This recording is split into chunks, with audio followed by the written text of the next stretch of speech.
Hey everybody, what is up and welcome back to the channel for another video. Now, we've got to talk about something, not burdened with glorious purpose, but instead burdened with taking some more money from you this summer. This is all about this Sum on event. So yeah, it's a play on words because it's summer. And the narrative is very, very strange. I mean, in a nutshell, the best way I could describe it is this event is like Summoner Appreciation Calendar, but not as we know it. Why is it like that? Well, there is an opportunity between tomorrow, so July 7th and October 13th, that runs for 98 days, similar to 92 days, similar to the Summoner Appreciation Calendar for you to pick up stuff. Now, it does look like you get some units, but as well, we don't know the full deep dive of what the milestones are going to be. Something that we'll be able to look into at a later date. And I don't think this is in conjunction with Summer of Pain objectives, which do drop tomorrow as well, I believe. Unless they're like, there's some, I don't know. It's really hard to tell at times, like some of the stuff that goes on with this game. It's all a bit kind of like batshit crazy at times.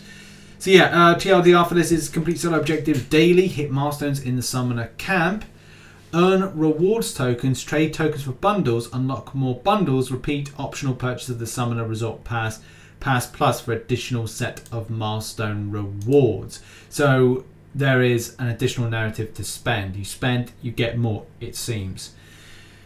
Which isn't too great. Yes, it's good that we're getting something like the Summoner Appreciation Calendar. This is the replacement to it. So for the people that have asked the question, here's your answer. Yes, we're getting it, but not as you know it. Which I think is good, but we'll discuss why it's going to be bad in a minute as well. So collect milestone rewards from solo events by completing daily objectives, which I think, believe me, this is to do with if you do some fights, like where is it? There's something that says like the defeat 10 champions in a quest arena or incursions. It's like it's a no-brainer, easy thing to do. This is the summer event that we were talking about that randomly appeared up in for players the other day. So where does the premium line come in? Well, there's here. So you collect milestone rewards from solo events by completing daily objectives. Summoner Resort Pass is the equivalent to Peter Parker's wallet and Star-Lord loot bag, which, from what I gather, is I think about $14 to $14.99 or $14.98 or whatever it is, $15 essentially, £15 for me. Very expensive for that kind of stuff, especially because you want to get some value from what you're getting. Same thing with July 4th deals and why players go for them, especially the spending side of things. Because let's face it, these are spending things to add on extra. You can collect milestone rewards after you reach the next milestone after the one you were trying to collect. So it gives you a little bit of a leg up, it seems. And then the Resort Pass Plus is that this is close to £20. And you can collect milestone rewards immediately after purchase. Unlock the next 7 milestone rewards in the Summoner Resort and Summoner Camp solo events. So that's strange. Okay, so does it say with that? I think it just says 1, doesn't it? So do you double up? Is going to be the big thing here. What you can actually kind of you can get. It doesn't say that here. It says you can collect milestone rewards after you reach the milestone. So with this, you maybe get access to the both of them then. So the freebie one. I mean, the thing is, this could be like immense amount of value. We don't know, and that's the thing. When this drops tomorrow, we have to really look and assess. For £20 of your money, is it going to be worth grabbing? Especially considering that you may have parted with a lot of money with July 4th. Not me, and thanks to Royal Red again for sponsoring that particular opening, that kind of grab with July 4th. But I really wasn't inclined to spend anything. I did not see anything of great value. A lot of people said, no, Richard, you're wrong. But I did point out what was actually missing. And there was a lot missing from going for these particular things. So I want to see some better things than the Appreciation Calendar of last year, especially for Thronebreaker, who indeed get screwed over when it comes to Tier 5 class Catalyst. Look at the deals from July 4th. Exactly the point. We're just missing so much when it comes to that resource. It's just stupid. But I digress and try not to get too raged about stuff that Kabam may be doing right and may be doing wrong. So you get a bonus set of daily solo objectives if you completely hit the milestones before the end of the event. And from what I gather here, solo objectives says complete Fun in the Sun solo objectives before the end of the event to unlock the bonus Summer Shards solo objective. So I guess that's kind of referring to that. So yeah, like, and what's that? Well, if there's 98 days of running of this event, this means that you'll get nearly like 1 fully formed 6-star for your trouble, which is pretty good. It's a pretty good little addition. But again, starts this narrative of this kind of like divide between the difference of those that are free to play and those that are that are kind of like paying. Essentially, you're paying, not paying to win. Well, yeah, I guess you could say you could be paying to win in this kind of scenario for this. But here's the good news. The better thing that is here now rather than the Summon Appreciation Calendar is your ability to spend your tokens. You get some free tokens and you get to choose where they go. So you'll get these tokens from doing the milestones. So the milestones will be these little ones here. One of these really. One's going to be the spending and not spending. I want to say that one's going to be the non-spending.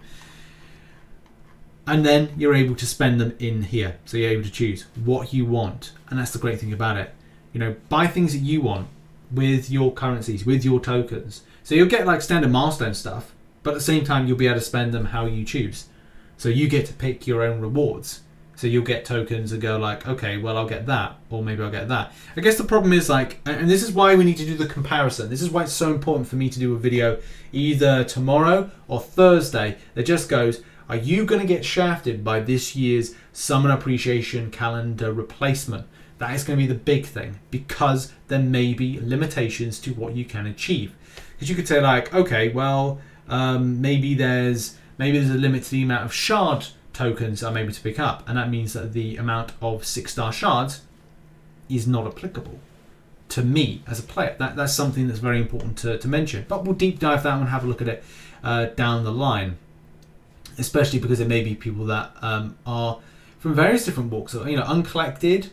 Was it uncollected, Cavalier, Thronebreaker? If you're getting something that is very much different, again, it just forces the hand of Kabam's structure for new players and players in general. It's like you have to be Thronebreaker, you have to be pushing past Cavalier, and that's what you need to do. That does seem to be the thing nowadays when you know, new content is produced, and also things of limitations are put into the game. So, final thoughts and kind of like thought processes on this particular thing. I've kind of like put it down to this. These are my notes, which are in the description if you want to check them out. It's the Summoner Appreciation Calendar, but not as we know it. I think that's quite an important reference. The system is like a Battle Pass, which is something I did say about a long time ago, but it's like Summoner Sigil, but more expensive, but gives better things. Potentially, we still don't know until we see those milestones tomorrow when they drop at 10 AM PST. And my kind of like the one kind of point I have about this is that I just feel that there seems to be like an added extra of spend that's been put into the game, and whether or not that's because of poor financial performance for Marvel Contest of Champions at the start of the year, because believe it or not, they were actually kind of like not making that much money from, I think it was either the last quarter or there's something to do with like the first quarter of the year from like the results of the Cyber Weekend spending, which was down quite considerably. And that's really the thing with it. Like maybe people are stopping spending on the game. Who knows? Who knows? And yeah, the further part to this is you can get milestones that give rewards. Units seem to be at the start, obviously, and tokens to spend in a special store. You can complete fights to get milestones each day just to defeat opponents, and free to play goes some of the way to get stuff, and the milestones are two layers of paying get you further, or one layer of paying gets you further. For me, I think my kind of like take on this is like, well, it's just an extra thing to spend, and it's just something that, you know, I understand it's like this value to it is going to be important, and we'll need to find out the value to it. But again, it's going to be that thing like good. There's going to be something for people that spend on. Bad is that there will be a degree of separation between those that are free to play and those that are spending, dependent on what we see. Because that's the thing, if you don't spend on it, like, is it a case you get double the amount of rewards, and does it feel like it's like, hey, well, it's like so much of a kind of advantage to those that spend? Those are key factors we need to assess, but that's just obviously from what I've seen here. We don't know any more info. We need more info to drop tomorrow. That's really important. Also, if you are a complete mad lad god of this channel, right, and you don't know what is in here, and you've stayed this long in a video, then you need to put in the comment section, Rich, I know what's in the box, or I know what's in the fragile box, right? I'm going to tell you, because you are a god and you have now stayed to this latter part of this video. I've explained in two videos what's in there, but it is a wedding cardboard cutout of me and M, which I might kind of quickly flash on top of the video now. And there's some other ones down there as well. We've got no space in the house to host a lot of the wedding stuff. Like the next room over is going to look chock-a-block, and Em's making all the stuff handmade. And like, you know, it's here, and it's going to stay here, unfortunately, until the close to the wedding. So that really explains that. But yeah, as I said, you won't complete God because you've waited to that part of the video and showed your loyalty and respect to the channel. As I said, I've already explained this all in another video, another 2 videos.